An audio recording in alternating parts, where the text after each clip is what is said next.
Thank you, Mr. Chair.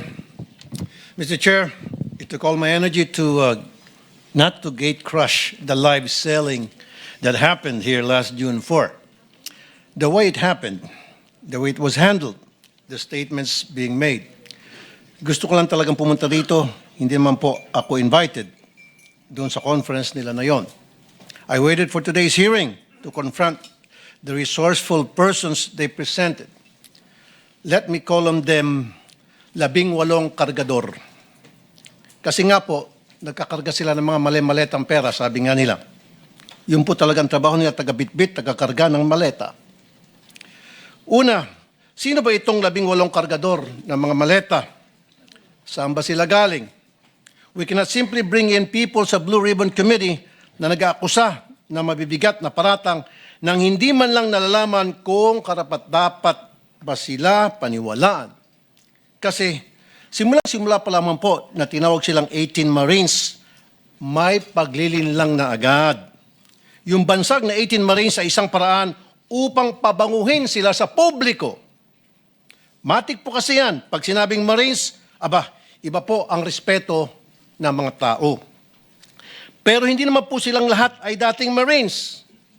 At mahigit kalahati sa kanila ay discharged without honors or dishonorably discharged from service for various offenses. Ibig sabihin, palpak sila. Tulad ng pagiging AWOL o absent without leave. Why is this information very important? Because for people to believe their allegations, it must come from a credible and reliable source. And so, the people using them portray them as heroes. God damn. Sabi nga ng isa sa mga senador na dumalo nung araw na yon, bayani daw po sila. Pero nakakaya naman po sila sa iba nating mga bayani. Na itong 18 kargador na ilang taon nagtrabaho kay Saldico, may 7 years at 9 years at nagbitbit daw, sabi nila, ng sangkatutak ng maleta ng pera. At bigla na lang tinubuan ng konsensya at ngayon ay naninira ng buhay ng mga inosenteng tao, ay tatawagin nating bayani. Pasensya na. Hindi ako papayag na matabi ang mga sinungaling nito kila Jose Rizal, Andres Bonifacio at mga dakila nating OFWs. At dito papasok ang pangulo kong punto. Hindi lang po ang kredibilidad ng 18 kargador ang kaduda-duda. Ang mismong testimonya nila ay nakakapagtaka. Lumabas na po ang ilan sa mga ito sa balita, pero pasadaan lang po natin. Let me show some video clips of the hearing. Video 1. Si Father Flavi ay hinatiran ko ng pera doon sa Mindanao Ab. Isang sobre yun, sir. Anong lugar po yun? Sa Mindanao Ab, sa mismong simbahan niya, sir. Sa may gilid ng kalsada. Bakit po kayo nagdala ng pera doon sa pari? Kasi, sir, hindi ko ano, sir, kung pang ano nila yun, sir, eh.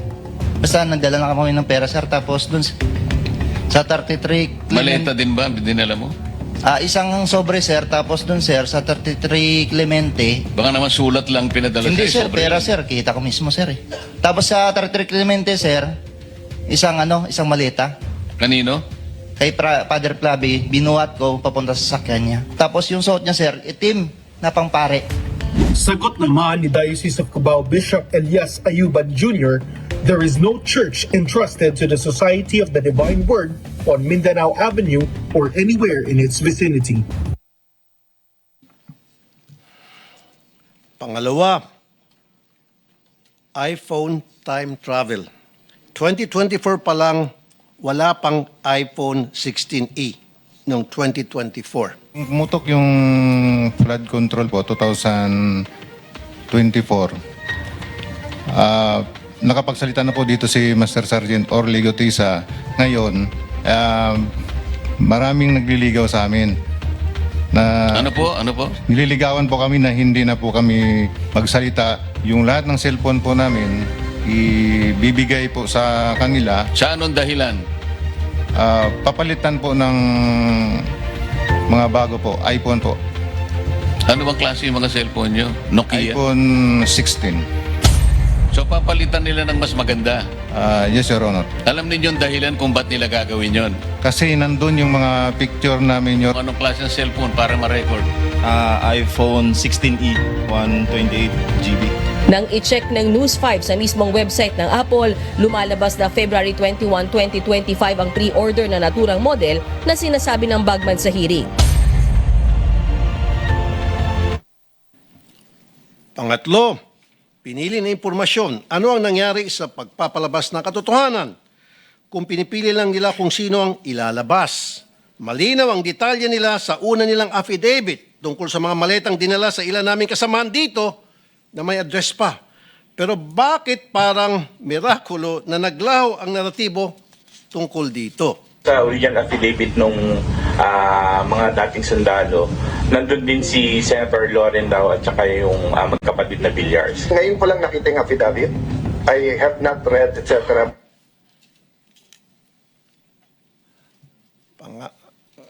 Pangapat, aking pinasilip ang lugar na yon sa Makati.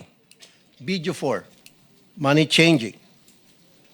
Nag-advise po si boss, magpapalit kami ng piso to dollar na 2 maleta doon sa Makati po. Sa, Bibili kayo ng US dollar. Yes, Your Honor. Dinala po namin ito sa Per Bank Makati, Salcedo Village po.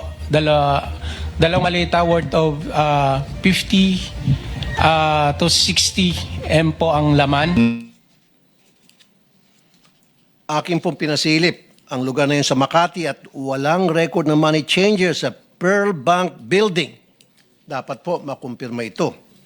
At syempre, nandyan din po ang mga kadudadudang testimonya nila laban kay Senator Soto na pinabulaanan niya na dahil nga matagal ng patay ang sinasabi nilang si E.A.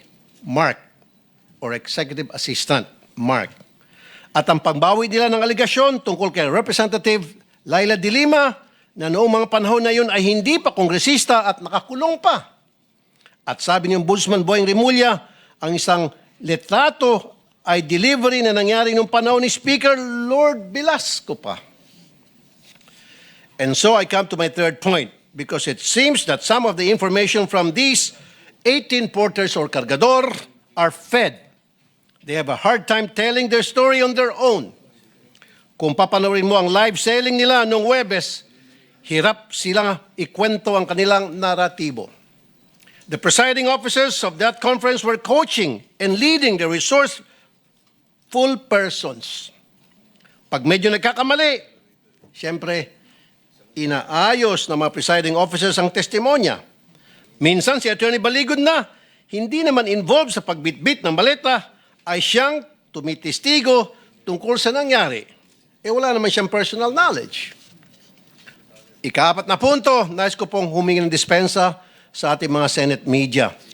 Bilang broadcaster at kasapi ng media, masakit po tuwing nababansagan ng ilan sa atin na bayaran kasi nasisira po ang propesyon natin. Pero itong pagsisigawan na bayaran ng karamihan sa atin, dito sa lugar na tinawag nyo ng tahanan at buong puso nyong pinoprotektahan sa pamamagitan ng makatotohanang pagpapahayag, ay tatawagin kayong bayaran. Hindi po tama yun. This institution, time and time again, owes you its dignity because you keep the senators on their toes and make sure we stay true to the Filipino people. At kay Senator Cayetano, huwag po tayo masyadong demanding. Ano po? Ito magreklamo na wala ka sa front page. Limited po ang front page space ng mga dyaryo. Kaya pili lang po talaga ang nalalagay dyan. Pero hindi ibig sabihin hindi na sila patas. Dahil kung titingnan mo naman online, all these news outlets reported his statement. It is in their online platform. Kung saan libo-libo ang nagbabasa. The front page is reserved for the biggest and latest news. Yun bang bagong kaganapan? Yung po kasing pagkapit sa kapangyarihan at hindi pagtanggap sa pagkatalo nyo, lumang balita na po. But nevertheless, it was reported upon. I-google nyo po yun. And my fifth point, we have to look into the allegation na nabayaran ng 5 milyon ang 18 kargador. I'm not saying it's true. Iharap po ng NBI itong witness nila na nagsabi noon. Pero ang masasabi ko lang, ginamit lang kayo ng mga malalaking tao para sa mga personal nilang interest sa politika. Kulang yung 5 million. Kunwari, inanalayan nila kayo. Pero pagharapin nyo na itong sangkatutak na kaso na isasampa sa inyo, nitong mga siniraan ninyo, tingnan nyo, unti-unti kayong iwan yan. Ngayon pa lang, narinig mo na sila na nagugas kamay sa mga paratang nyo. Dumidistansya sila sa inyo dahan-dahan. Kaya sa ating mga kababayan, mag-ingat po tayo sa paniwalaan or papaniwalaan. Remember, the devil can cite the scripture for his purpose. No more, no less. When Jesus went into the wilderness to pray, the devil tried to tempt him 3 times. But as he was failing to tempt Jesus, and as he was getting desperate, what did the devil do? He quoted the scriptures from the book of Psalms. Huwag po tayo magpapadala sa mga mabubulaklak na mga pananalita dahil lang siya ay nagbabasa ng Biblia. Huwag po tayo basta maniniwala dahil binansagang bayani o Marines ang 18 na kargador. Buksan po natin ang ating mga mata, tenga at utak. Huwag po tayo magpapadala sa mga live selling nila. Tingnan niyo po kung sino ang nagbebenta. Kasi kung mahistory yan ng pagbubudol at di tayo maingat, tayo na pong susunod na biktima nila. And before I end, I would like to remind my colleagues here in the Senate to please be very careful in calling out some people as bayani, putting them on a pedestal dahil hindi naman talaga totoo.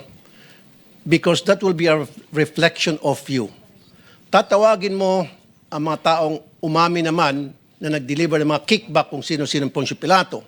So therefore, matatawag siya ng sindikato. So kung tatawagin mong bayani ang isang sindikato, sindikato ka rin. As simple as that. Maraming salamat.